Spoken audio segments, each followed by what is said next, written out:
మన సంస్కృతి సాంప్రదాయాలని గౌరవించే విధంగా నేటి తరానికి అందించే ఇలాంటి పండుగలను ఇలా జరుపుకోవడం చాలా సంతోషంగా ఉంది అని మాజీ మంత్రి ఎమ్మెల్యే హరీష్ రావు అన్నారు. సిద్దిపేట జిల్లా కేంద్రంలోని 4వ వార్డులో సంక్రాంతి సందర్భంగా ఏర్పాటు చేసిన ముగ్గుల పోటీలలో పాల్గొన్నారు. ఈ సందర్భంగా మాట్లాడుతూ ఇంటి ముందు వాకిలి ఉండేది, పొద్దున్నే ముగ్గులు చూసేవాళ్ళం. పాత రోజుల్లో ఈ పట్టణాలకు వచ్చినాక ఏ గలీలో చూసినా సీసీ రోడ్లే ఉన్నాయన్నారు. ఈ ముగ్గుల పోటీలో పాల్గొన్న మా అక్క చెల్లెలందరికీ, అన్నదమ్ములందరికీ పేరు పేరున సంక్రాంతి పండుగ శుభాకాంక్షలు.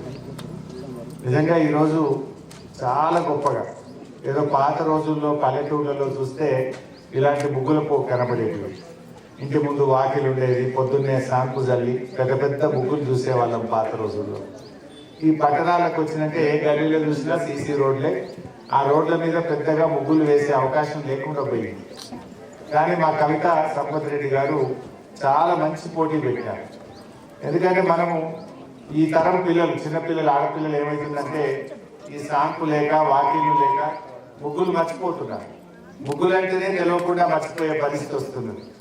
మనం ఎంత ఎత్తు పెరిగినా ఏమంటారు, మనకు కన్న తల్లిదండ్రులను మర్చిపోవద్దు, గురువులను మర్చిపోవద్దు, పుట్టిన ఊరును మర్చిపోవద్దు, మన సంస్కృతి సాంప్రదాయాలను మర్చిపోవద్దు. బతుకమ్మ అంటే బతుకమ్మ పండుగప్పుడు గొప్పగా రంగురంగుల పుష్పాలతో పేర్చే బతుకమ్మ తెలంగాణకే గర్వకారణం.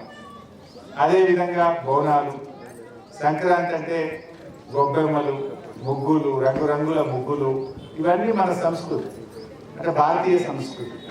మనము ఇవాళ పిల్లలు వేరే దేశాల్లో పోయి చదువుకుంటున్నారు, అమెరికా పోతున్నారు, లండన్ పోతున్నారు. కానీ గొప్పతనం ఏంటంటే ఏ దేశం వెళ్ళినా, ఎంత దూరం వెళ్ళినా మన వాళ్ళు మాత్రం మన సంస్కృతిని మర్చిపోతలేదు. అమెరికాలో కూడా బతుకమ్మ ఆడుతున్నారు, లండన్లో కూడా బోనాలు తీస్తున్నారు, మరి ఆస్ట్రేలియాలో కూడా ముగ్గుల పోటీలు అవుతా ఉన్నాయి. ఇది భారతీయ సంస్కృతి, మన తెలంగాణ సంస్కృతి. దీన్ని మనం కాపాడుకోవాలి. మనం ఎందుకంటే తల్లిదండ్రులు మర్చిపోతాం, ఎవరైనా గురువులను మర్చిపోతామా, పుట్టిన ఊరును మర్చిపోతామా, అట్లనే మన సంస్కృతిని కూడా మర్చిపోవద్దు.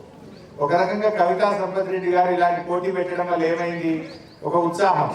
చిన్నపిల్లలు కూడా నేర్చుకున్నారు, తల్లిదండ్రులను చూసి పిల్లలు కూడా వచ్చి ఆ ముగ్గులు వేయడంలో వాళ్ళు భాగస్వామ్యం కావడం, వాళ్ళు కూడా వేయడం అనేది ఒక రకంగా మన పిల్లలకు మన సంస్కృతిని మనం అందిస్తూ ఉన్నాం, మన సంస్కృతిని మన పిల్లలకు చాటి చెప్తా ఉన్నాం. ఇలాంటి కార్యక్రమాలు ఇది గలీలో జరగాలి, వాటిలో జరగాలి, ప్రతి సంవత్సరం కూడా జరగాలి. మకర సంక్రాంతి అనగానే అంటే మకరంలో సూర్యుడి ప్రవేశం, మకరంలో సూర్యుడి ప్రవేశాన్ని మకర సంక్రాంతిగా ఉంటాం. మా కౌన్సిలర్ అయితే పాలు కూడా పొంగిచ్చేసింది, ఆ పాలు కూడా తూర్పుకే పొంగినట్టున్నాయి. చాలా సంతోషం, అంటే శ్రేష్టం. మనకంతా మంచి జరుగుతుంది, మన సిద్దిపేటకి బాగా జరుగుతుంది, మన 4th వార్డుకి బాగా జరుగుతుంది. చాలా సంతోషం. ఇలా మనందరం కూడా ఇంకా రాబోయే రోజుల్లో ముందుకు పోవాలి. సరే, ముగ్గుల పోటీలు అంటే అందరికీ ప్రైజ్లు అయితే రావు. ఏ పోటీ అయినా, ఆటల పోటీలో క్రికెట్లో గెలిచేది ఒకే జట్టు, వాలీబాల్ అయినా, ఫుట్బాల్ అయినా, రింగ్ అయినా, ఏదైనా ఒకరే గెలుస్తారు, అందరైతే గెలవరు. అంత మాత్రమే బాధపడద్దు. మరి సెలెక్ట్ చేసిన వాళ్ళేమో వాళ్ళకి చాలా ఏ ముగ్గు చూసినా బాగుంది సార్, మాకు ఏం చేయాలని అర్థమైతలేదు అంటున్నారు. మేమేమో ముగ్గురినే సెలెక్ట్ చేయమన్నాం, ఏ ముగ్గురిని సెలెక్ట్ చేయాలో అర్థమైతలేదు, ఒకరికి మించి ఒకరు వేసిండ్రు అన్నారు. నాకు చాలా నచ్చినాయి. కొంతమంది అయితే సేవ్ ట్రీస్ అని, ప్లాస్టిక్ వాడొద్దని, ఆడపిల్లల గురించి కూడా చాలా చక్కగా రాశారు. ఆడపిల్లలే సృష్టికి నాంది, ఆడపిల్లలను గౌరవించమని చెప్పి కూడా రాశారు.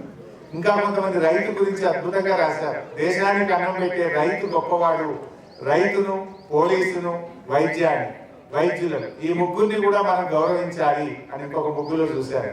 ఎందుకంటే మన ప్రాణ ధన